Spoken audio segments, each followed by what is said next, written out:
maybe clapping at the wrong times because they're not paying attention to necessarily what you're doing. But we're seeing the players now on our feature card today, just taking a moment, making sure that it's completely clear before they start running at this basket. Yeah, and you can see Ricky just to Kevin's left, just sort of maybe he needed this little break just to allow the steam to clear off of what happened on the last hole. I mean, a double bogey there is just a huge misstep with a tournament that really in a game today, these days, you cannot take your foot off of the gas in any one of these tournaments on 13 there. So a double bogey, a bogey, two other bogeys for Ricky Wysocki. He's sitting in tied for 35th place right now. He's got a lot of work to do in the next two rounds of this tournament. And here we are catching up on a little second card action. We're not yet in the place to call it lead card and second card, but it's nice to get another viewpoint of a few more players crushing it out there. Yeah, and you can see Alex Russell throwing that shot. He left himself a little bit far back of the gap. It was sort of a tough angle that he had to take into this green. What these players are looking to do is at least get it over the lake in two. If they're over the lake in two, they're going to have an opportunity, possibly for an eagle, but also potentially a fairly easy birdie, which is what everybody wants. They want birdies out on this course. And so that's what these guys are looking to be able to do right now. I'd say it's all about the drive on this one. Put yourself in a good position. If you're able to work that drive to get yourself in a good placement, the rest is just throwing over the water. And I say that so casually, like, oh, that's just so easy. But it really is. I mean, once you get your drive down there, now the work is just wide open. It's all about just clearing the water from there. And if these players do, this is a par 4. This is a par 5. Mm-hmm. Wow. Yeah. So we saw a couple eagles on this. If you're on UDisc Live, you could see a couple eagles. But I think this is a very easy birdie opportunity for these players. It's interesting to say if it's easy because really the tee shot requires somewhere in the range of a 400 to 450 foot, potentially even up to 500 foot drive that you are trying to land in a zone that puts you in a position to really hit, maybe a 40 or 50 foot gap heading over to the green over the lake. So if you put yourself in position like Paul Macbeth has done right here, and now he's throwing up and over the lake, yeah, it's definitely an easy birdie opportunity. But if you get caught up short, just like all of our other holes, it becomes a lot more difficult.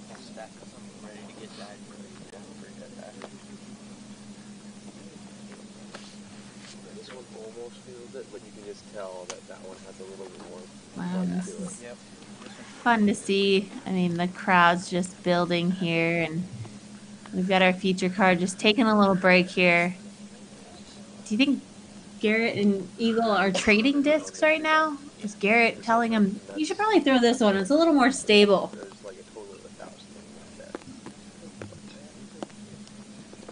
It really is hard to say what they're showing, but that's the one thing about disc golfers. It doesn't matter if you're one of the best in the world or if you're brand new.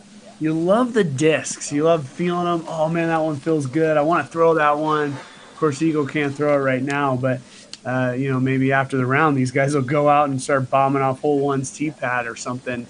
But, yeah, they just love talking about discs, finding the best one. These are these guys' tools right now. They're their tools of their trade. They're very important to them. And so, talking about disc golf, we have now been open at Bevelcraft Brewing for going on 3 weeks now. We've had disc golf playing in our tap room, and we have introduced so many people to the sport.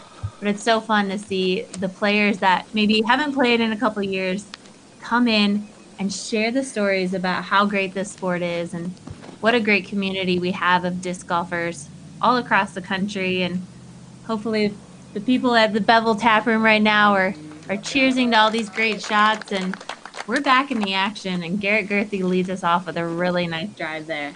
Yeah, well, you can see how really we can judge this shot by how hard they're throwing. And so like as I said, I mean, the hole's 850 feet. Once you get down to the edge of the water, it's only maybe 320, something like that. So this is a long, long carry. And look at Eagle going to the right again.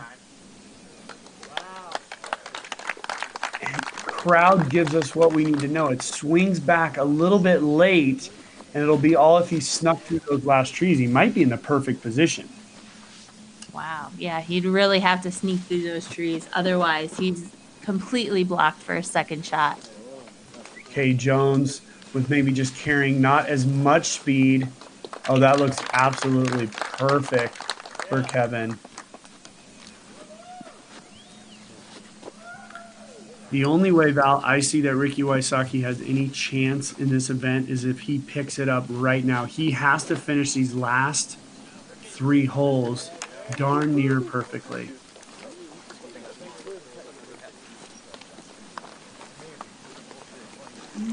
That's a decent start.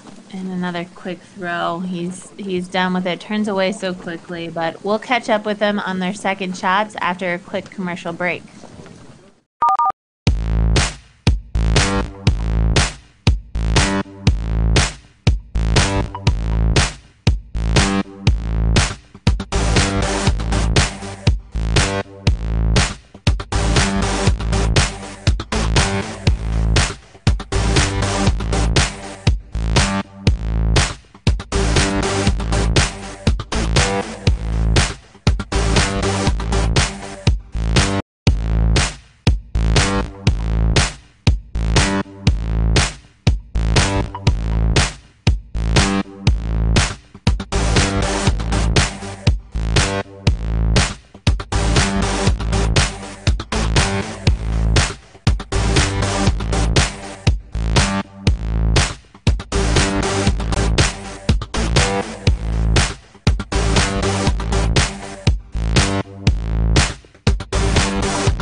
Are you obsessed with disc golf? If so, this is for you.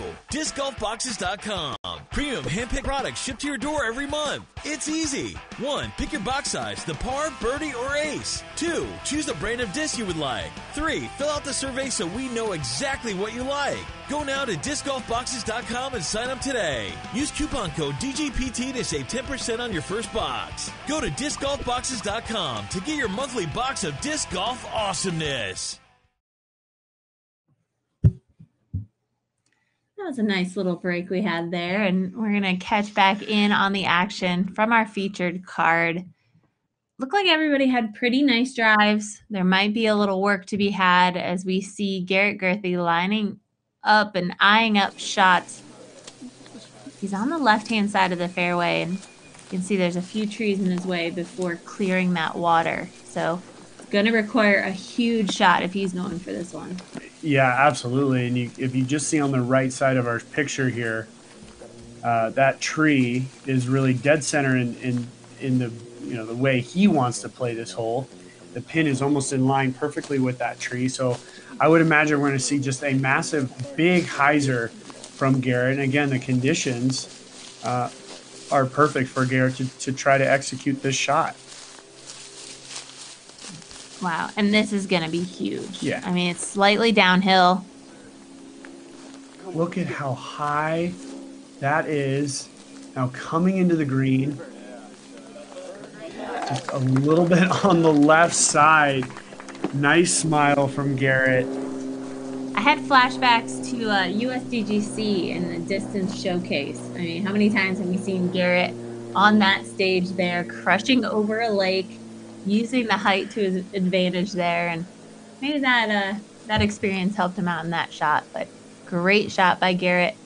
And here we've got Ricky tucked up right behind this tree, taking the run up completely out of play. Boy, and that's a standstill sidearm that's just snap hooked over.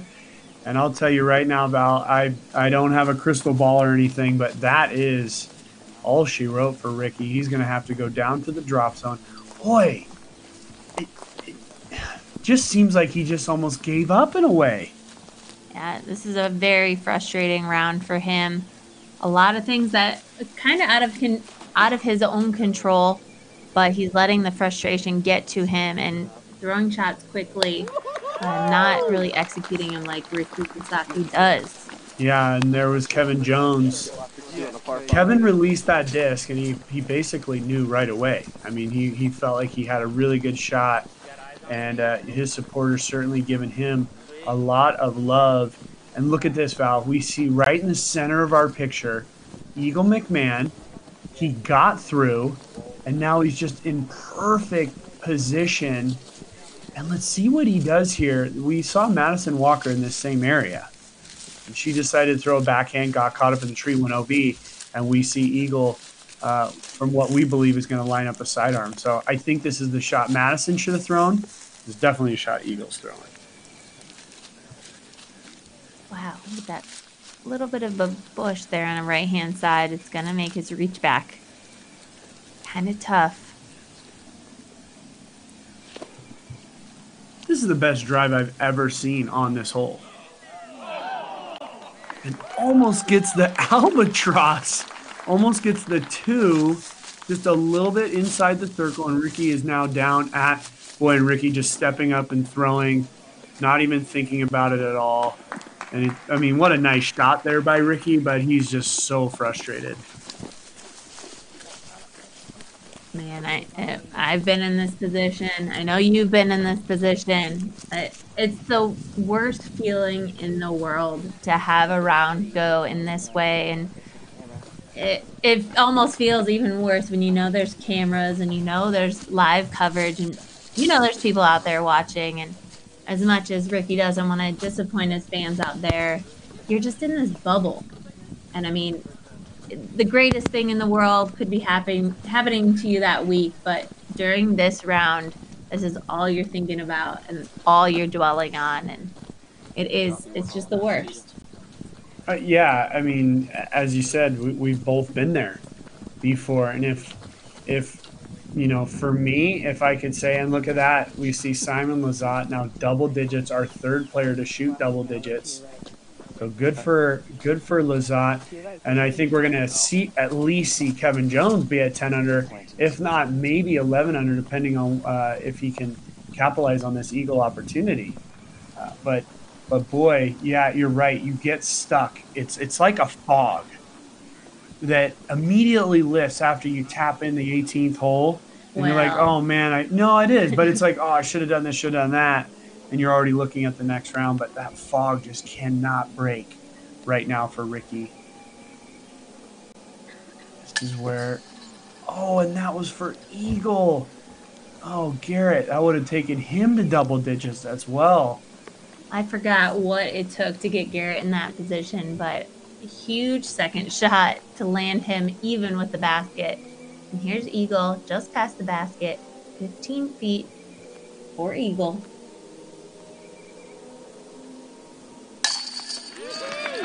Right in the heart. Wow, he made that hole look so effortless, landing in the perfect position on the drive. Made the rest of the hole really easy. Yeah, Isn't that what I was talking about? Absolutely.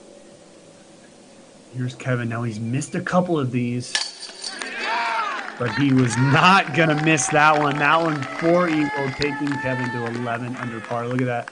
He's enjoying this right now. Ricky just looking to get to the 18th hole, get to his vehicle, and work on tomorrow. So, I mean, it must be said, Val, Eagle, with that birdie, he's gonna move to 8 under par. You know, Eagle McMahon is still in this thing, and it just goes to show you his mental game is just right at the top, if not the best mental game in the whole sport. That's right. 2 holes left. Here we are heading into hole 17. Yeah, and here we are on hole 17, 660 feet. You got to go through the triple Mando. That's really not a problem for our players, but this is one of the most difficult holes on this course. And really what they're looking at is they're trying to get just to the left of that big tree, just on the left side of your screen there, puts them in a position to take the corner, which is really dogleg to the right, almost like a pure L, about a 90-degree turn there. And there's our pin position on just a little bit of a slightly sloping green, just left to right. Yep, I'm a golfer. I have to just use my hands and talk about the way it goes. So really the one big challenge on this hole is that the property line is up to the left. The more left you are, the better angle you have, but it brings that OB. The more right you are, it brings you into those woods, and that thicket on the right is something that you do not want to be in. We saw a couple of players in there this morning. So it'll be interesting to see how our players execute this hole. Here we are with the second card, really putting himself up to that property boundary as you were mentioning, but did give him a perfect angle, throwing the sidearm there. Not sure if he was OB or not on that drive, but that was a crush to get to that spot. Yeah, I mean, and again, that's the thing, and we see now Paul Macbeth here. If you can get it up by that fence line, you definitely have a great angle. Now you look at where Paul is, and so there's that tree that I was talking about right there, dead center of our screen. And if the players can be just to the left of that, they can have just this beautiful angle. But then throwing the sidearm into the green creates a little bit of an issue, but that was played absolutely perfectly. That's going to be a nice birdie opportunity. Here's Paul Macbeth. That's the perfect placement right there. Does go for the sidearm shot. You can see the right-hand side, low-hanging branches. He was able to push it far enough, so he is right there for a drop-in 3. So yeah, just like yesterday at the end of the Masters tournament, we saw all these great scores coming in. Typically the afternoon can be a little bit more difficult, but we're seeing some scores now really coming in. And when we came on the air, we had one player at double digits. Paul Ulibarri ended up in double digits, but we're looking at possibly maybe 5-6 players now that are going to end up in double digits. Paul Macbeth is at 9 under. Garrett Gurthey's at 9 under. Simon is in the house at 10. Kay Jones could be the leader easily, depending on how he plays these last 2 holes in the clubhouse going into tomorrow. Here we go. Fairway is clear, and Eagle McMahon is ready to rip. So bad. Oh boy, that's a huge grip lock. Can he get Oh lucky? my goodness. Again, he goes right through the trees. Wow, I mean, that's the best drive we're gonna see. Off what seemed like a pure shank. Thank you. Kevin playing it just perfectly. I mean, he put himself just up over that hill, about 20 feet from that fence line. He's gonna have a great angle. I'm still just absolutely blown away at Eagle's drive and how he was able to get through there. I'm sure he's not expecting him to have landed where he landed. Is Garrett going for the basket? Oh, OMG. I was about to say something even worse. That was easily OB. Hits the tree, kicks, spins, rolls. He's back in bounds with a beautiful angle. Here's Ricky Wysocki. Boy, what a hole.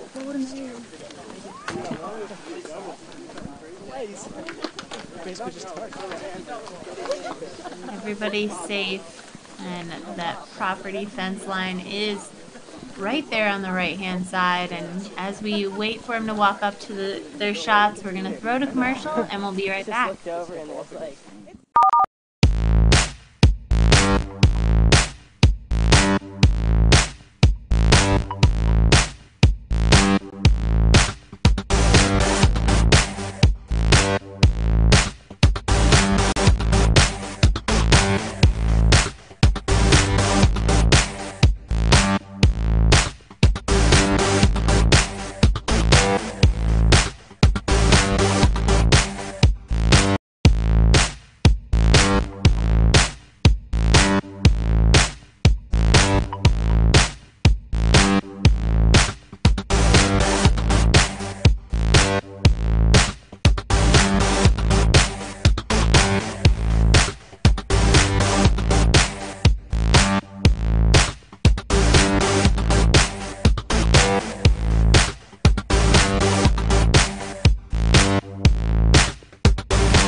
We're back and still trying to absorb what just happened.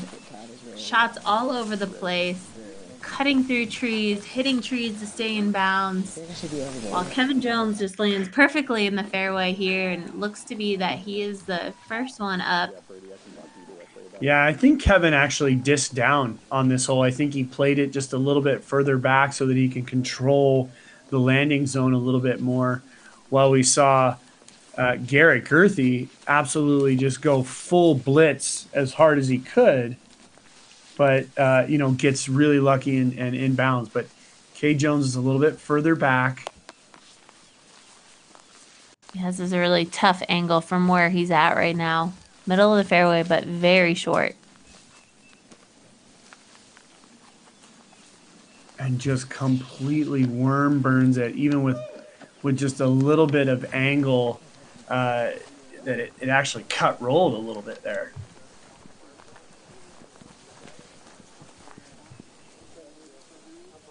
This is a good view of that most perfect landing zone, but we see Ricky up at the top of the hill, and at the start of that tall grass is the boundary line, and Ricky is tucked up right next to that, but should have a really nice look at the basket from here. Ricky's released.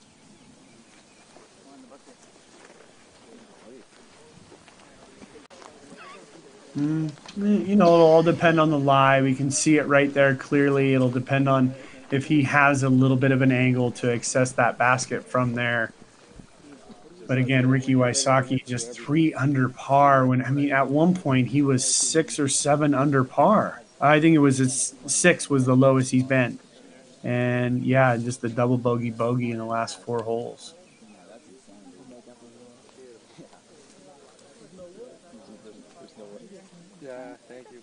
And the crowd is building. It's just a blob of heads and bodies behind this featured card as Garrett Gurthie takes his relief.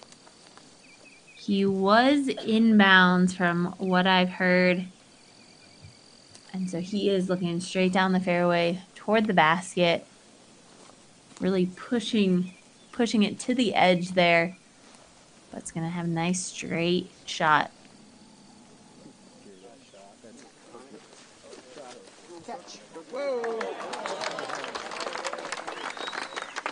Beautiful shot by Garrett Gurthie, and he should be tapping that tree right there. And yeah, he's going to do it because he knows that tree saved him. I think I would have done the exact same thing. He knows that tree saved him from what could have easily been an OB, maybe not an up and down. We're talking Bogey Town, and now he's just in Birdieville. So very fortunate for Garrett Gurthie. But look at this. I guarantee you, folks, this is going to be the furthest we see anybody up. This is a jump putt for Eagle. Yeah, amazing. Just amazing. I'm not sure we'll see him do that again in the next round. He probably doesn't want to try and test his luck again in the next round, but yeah, that did work out pretty great. And here's Kevin's sort of worm burner. Oh no. Wow, big misstep by Kevin Jones here, who just seemed almost untouchable really this round. Now he's in a position to possibly be taking a bogey. Of course, we've seen him make, I believe now, 4 or 5 outside the circle putts. Yeah, but this hole, for every shot that he's thrown, has just been a little bit iffy. He hasn't really hit his line on any one of these shots, making his way down the fairway. And so hopefully he's still feeling confident after he just had that eagle on the last hole. Hopefully that putting stroke's still feeling strong for him. And here we have Ricky outside the circle. Not falling in, but also not rolling away. So he's going to be tapping in there for par. So we're just looking at the UDisc live stats. Kevin Jones has made 5 outside the circle putts in this round. And here we go. This is for 6 right here. But this is for par. This is a huge putt for Kevin in the early going.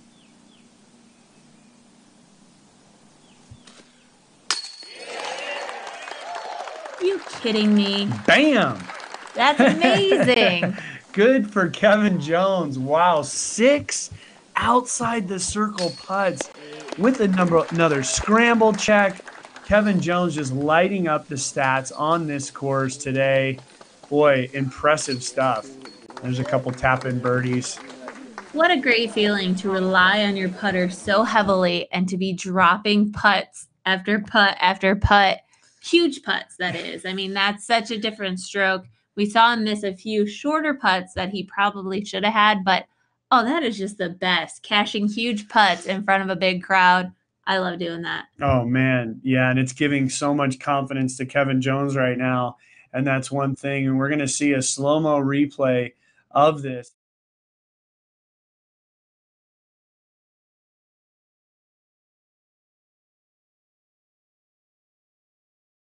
His initial reaction is just like, bam, I know I've got that sucker. Yeah, and he's got such great extension when he releases that putt, and there's no doubt that it's hitting dead center. So, man, great putt, Kevin. He's going to be reliving this video. I mean, you want to make those putts every time, and Kevin nearly has. Yeah, and Kevin's been one of those types of players. As our players are just hitting the 18th tee pad, we're going to have a little bit of a backup here. The second card has not even teed off, and 18, one of the more difficult holes.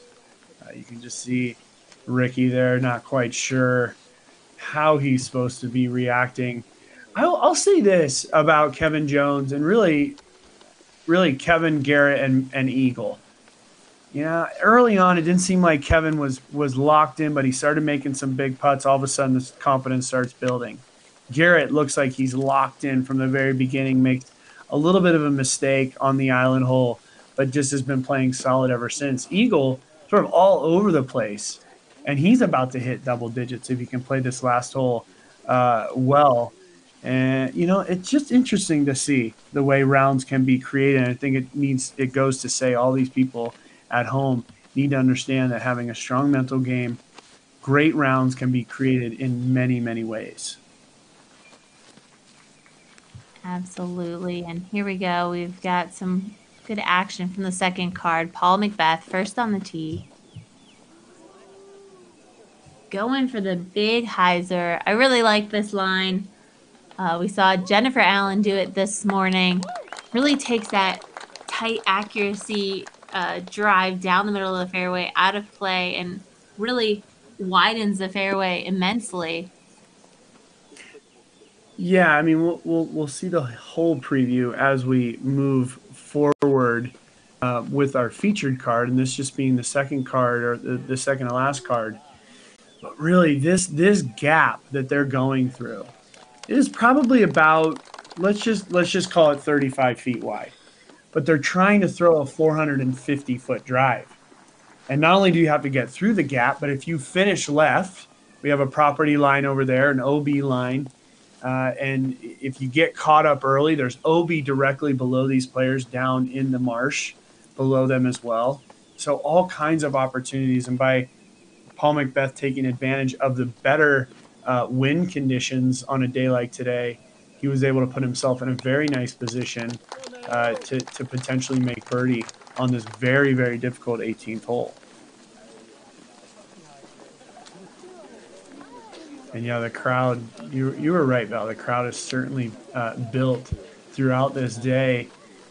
And one thing I might say here, it's about 6 o'clock local time. People got off of work and headed right out for a little bit of Friday afternoon. I think everybody in town, all the locals know the thunderstorms are coming. And so they might be watching us tomorrow from their homes, from the safety of their homes. And we'll see how tomorrow plays out. But just a fun day of disc golf so far. It has been great and very entertaining. Kevin Jones just lighting up the basket. That's so fun to watch. But yeah, as you mentioned, the weather is on its way. So players like Kevin are very ecstatic that they played a great round today with one hole to go. Garrett Gurthie's shooting great. We see Eagle right there at 9 under 2. Ricky has got to be disappointed he wasn't able to execute a good round today. Knowing what's in store for the next 2 days, he's got a lot of work to do.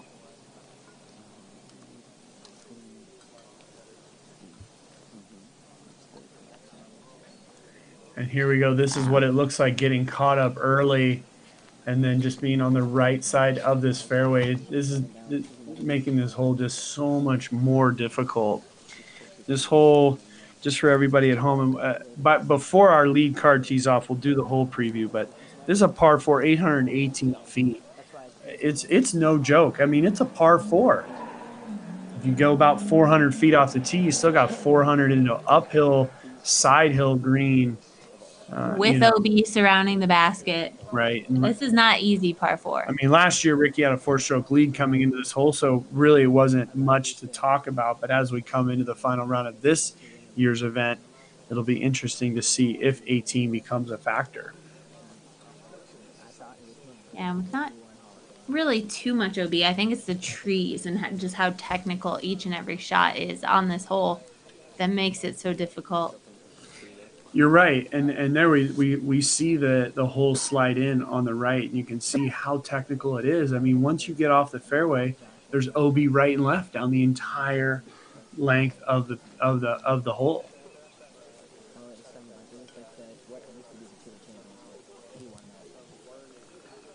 While we have a second, we should take a look at Paul Macbeth's score. He is at -10 for the round today. Perfectly executed this drive. He could be sitting at 11, bumping his way up to third place if he's able to capitalize on a birdie here. And Macbeth's going to go ahead and take the hyzer route. Did he miss everything? That's the big question, and he did.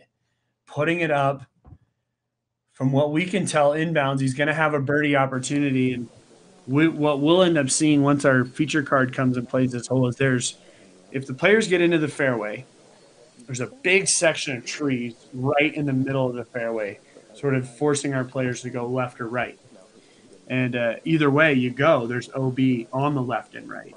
So it looked like Macbeth took the right-hand hyzer line and executed it with high level of accuracy, and we'll see what he is able to do here.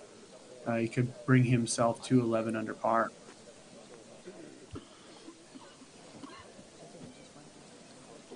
Yeah, hung up right there in those trees. Panning back, and it's going to be a little while until this card clears and gives our featured card the space to throw some crushing drives. But it's always funny. I mean, holes like this is where you do see the backups. Players expect to be crushing it so far down the fairway, so anything in the fairway can be a distraction. But at the same time, you probably have a player or two in the group hitting early and dropping down really short off the tee. So these technical but long holes can definitely build up some backups. And a beautiful shot there, able to get all the way up into the circle 2 range. And here's what I'll tell you about hole 18. Tell me. That's got to be the most common phrase I use. I think we should have everybody at home keep a tally of that. But really, 18 is one of those holes. If you par this hole, you're doing just fine. Birdies are great on the 18th hole. It's really about just avoiding any sort of major disaster. Get yourself down the fairway, get yourself up, and give yourself a birdie opportunity. But it's really one of those holes you do not want to mess around with being off this fairway. Because for the most part, being off the fairway is OB.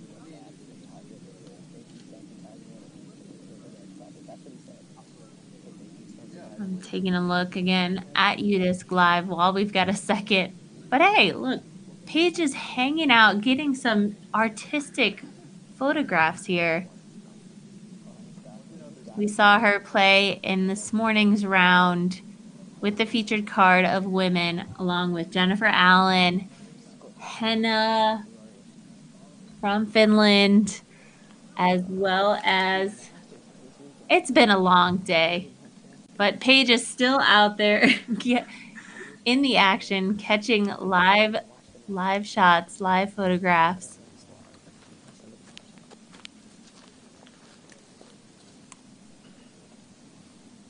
And I just want to take this minute to thank everybody that's been watching along if you watched in the morning or you're just catching up now in the afternoon, thanks for tuning into the live coverage.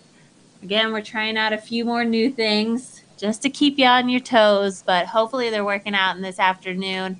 And I mean, it's fun for Nate and I to cover this live disc golf action. So we want to thank the Disc Golf Pro Tour for allowing us to have this opportunity and giving everyone this opportunity to watch disc golf for free. I mean, it's like we're all right there in that gallery watching this coverage from Arkansas. Yeah, it's amazing. They're in Arkansas, we're in Bend, Oregon, and we have thousands of people watching around the country. And yeah, big thanks to the whole crew, the staff. And at the end of the day, it's just a real pleasure to be watching live disc golf from Arkansas. It's amazing. It really is. You know, Val, you mentioned earlier, we've had the tasting room open here at Bend at the Bevelcraft Brewing, and you know, we've had disc golf on there. We have a TV pretty much dedicated to just streaming disc golf 24/7. And we've had the opportunity to play a few of the older videos back when you and I were just young, and last year. Well, yeah, of course, just Okay. last year. Thanks. But no, we saw where disc golf was just about, well, let's just say 14 years ago. And it's grown so much. It's amazing to see all of these young players and all of these people that have decided to make disc golf their careers and their lives, playing here on the Disc Golf Pro Tour and the greater disc golf tour in general. It's amazing. And I'm really just so happy to see it coming all together now for these players. Yeah, it's really funny. A video that I loved watching was the 2004 Pro, and I guess it was a combined world. So it was a Pro-Am world that happened in Des Moines, Iowa. And I mean, that coverage and the graphics looked like it was still in the 80s. And so, I mean, it really wasn't that long ago. But to see where we are today, that we're able to bring you live coverage is so great. And we're going to check back with the featured card because it looks like they're ready to go. We've got Eagle McMahon on the tee here. One more hole to go. And Eagle's going to take that huge hyzer line and putting it right down in the middle of the fairway. He's watching it with guarded eyes, but the crowd likes it, and I think we do too. I think I do. Yeah. So I'm assuming Garrett's going to take that same exact line. We can see that tight fairway gap right there in front of the tee pad, but this hyzer line really takes all those early trees out of play and gets you far up the fairway. That's what you need to do. It really just takes out the early hit is what it does. It takes out that early hit. This is interesting to see a sidearm from Kevin Jones off of this tee. I mean, we haven't seen this at all from him. And all of a sudden he goes for a sidearm and hits early and kind of dumps down into the low area there. Very surprising to see that play from him. I'm really surprised with that. Ricky also choosing the big sky hyzer line. And I really think that's the perfect line for these players to be throwing. But we saw Kevin being able to execute the up the gut shot. So he's mixing it up a little bit. But we'll catch up with these players down in the fairway as we take a quick commercial break. We'll be right back.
back in the fairway here. I would expect Kevin to be up, and looks like he's grabbing a disc here, and yeah, he is the shortest off the tee with a sidearm shot, going for another sidearm.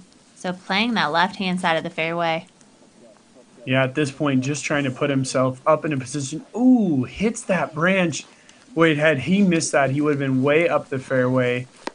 And now Kevin's going to have to execute a very, very tricky shot. And speaking of tricky, we see Ricky over in the right-hand woods.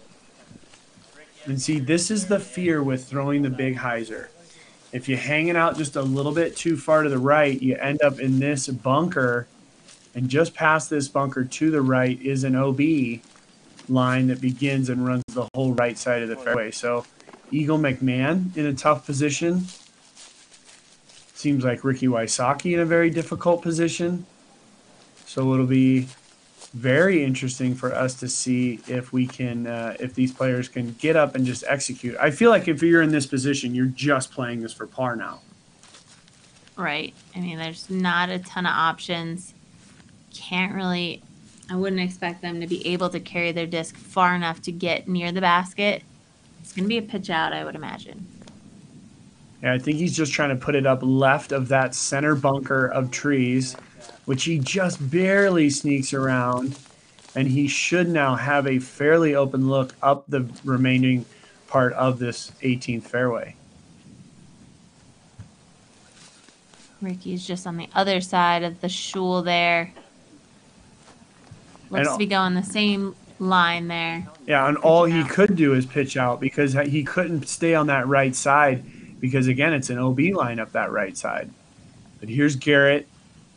We're going to see Garrett having this beautiful little gap up the right side.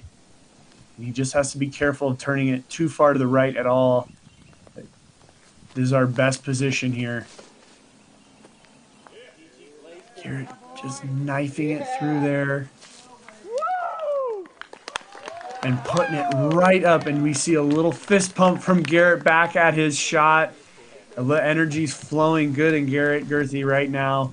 10 under par, he's going to have a birdie opportunity while the other three in his group are just sort of struggling. Struggling just a little bit, but knowing when to lay up when their shots aren't as perfect as they'd like.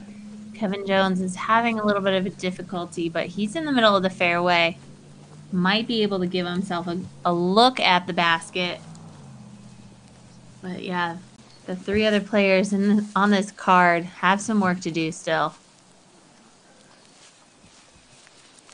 Kevin Jones.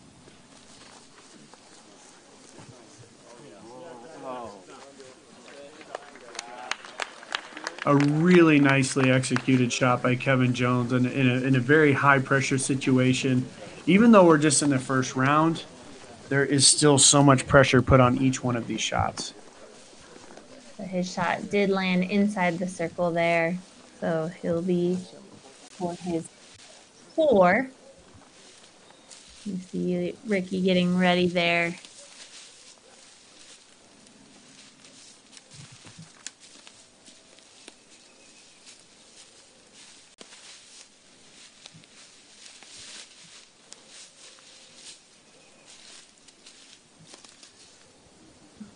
A lot of leaves there for his footing. But this is just a nice straight shot. We can see the Keen sponsored wall of OB. Ricky nestles it right by the basket. Let's see if Eagle can do the same.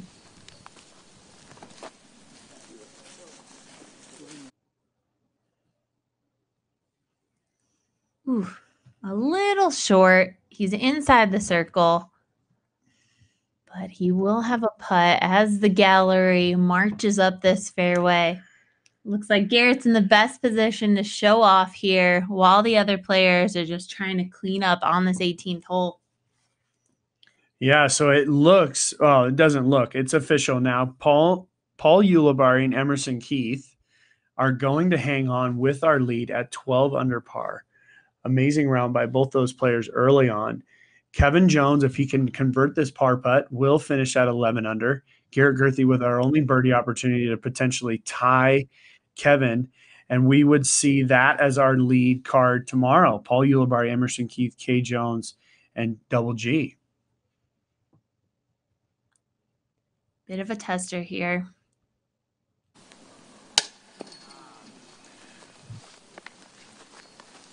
That was for par.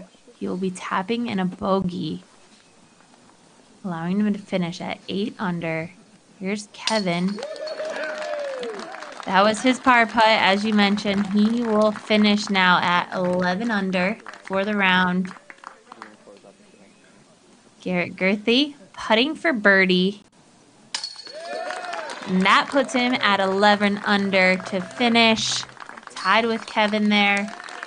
And Ricky is excited that the round is over. Well, maybe he wants a few of those strokes back, but he finishes -3 for the round today. He's in 36th place, our 2-time and defending champion of this tournament. So not what he wanted to do today, but we did see some great golf, didn't we? Oh, we absolutely did. And we also saw some golf that really kind of just blew our minds a little bit. You know, when you look at this this course and you really sort of break it down, it seems as like a course that the players can really manage pretty well, you know, shoot pretty well. But there's really so much trickiness and you know, just kind of tough little things that our players have to deal with. And we saw it.